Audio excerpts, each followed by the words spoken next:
আসন অনেকগুলো হবে।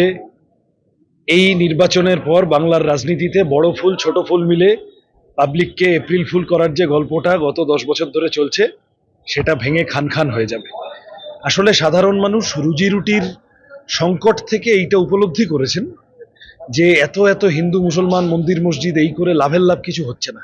এতে পেট্রোল ডিজেল রান্নার গ্যাসের দাম কমছে না, চাকরি পাওয়া যাচ্ছে না, স্কুলগুলো সব বন্ধ হয়ে যাচ্ছে, হেলথ সেন্টারের অবস্থা খুব খারাপ, ফসলের দাম পাওয়া যাচ্ছে না।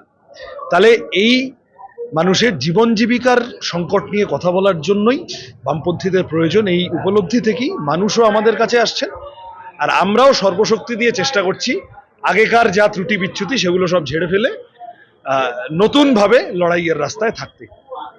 আমি শ্রমিক ভট্টাচার্যকে আবেদন করছি, আপনি সিপিএম এ ভোট দিন। বিজেপি গত 10 বছরে 7টা ভোট হয়ে গেছে।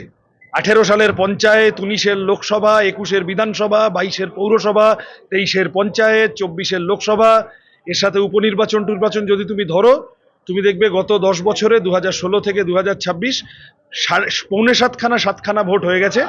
বিজেপি প্রত্যেকবার শিয়ালের কুমিরছানা দেখানোর মতো করে বলে এইবারে আমরা তৃণমূলকে হারিয়ে দেবো, আমাদের ভোট দিন। লাভের লাভ কিছু হয় না। বিজেপি তৃণমূলকে হারাতে পারে না। তৃণমূলকে হারাতে পারবে বামপন্থীরা, তৃণমূলকে হারাতে পারবে সিপিএম, তৃণমূলকে হারাতে পারবে আইএসএফ, বামফ্রন্টের জোট। আমি শ্রমিক ভট্টাচার্য সহ বিজেপির সমস্ত নেতাকর্মীকে আবেদন করব, যদি আপনারা তৃণমূলকে হারাতে চান তাহলে বামপন্থীদের ভোট দিন। আর আমরা অভয়া আন্দোলনের ক্ষেত্রে যেরকম দেখেছি, আরএসএস এর প্রধান এসে বলে গেলেন যে রাজ্য সরকার যা করবে আমরা তার সাথে আছি।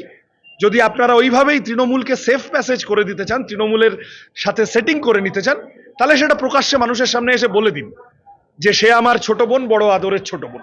মানুষকে মিসলিড করবেন না। কি আমার কিছু বলার নেই, ঠিক আছে, যা সব দোকান টোকান বন্ধ করে দিচ্ছে আমাদের অসুবিধা নেই, মদন মিত্রর একটু অসুবিধা হয়ে যেতে পারে, কিন্তু একটা ঠিক যে একটা তুগলকি আচরণ প্রায় চলছে।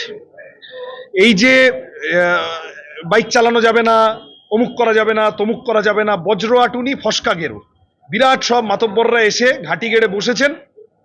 এদিকে মাঝখান থেকে ইসলামপুরে সিপিআইএম কর্মী নূর আজম খুন হয়ে গেলেন, প্রথম হত্যা, রাজনৈতিক হত্যা এইবারের নির্বাচনে। তার মানে ফাঁক আছে, যে বামপন্থীদের চোখে দেখা যায় না সেই বামপন্থীদের খুন করতে হচ্ছে। যে আইএসএফ কোথাও নাকি নেই, তার নেতাদের গাড়ি ভাঙচুর করতে হচ্ছে।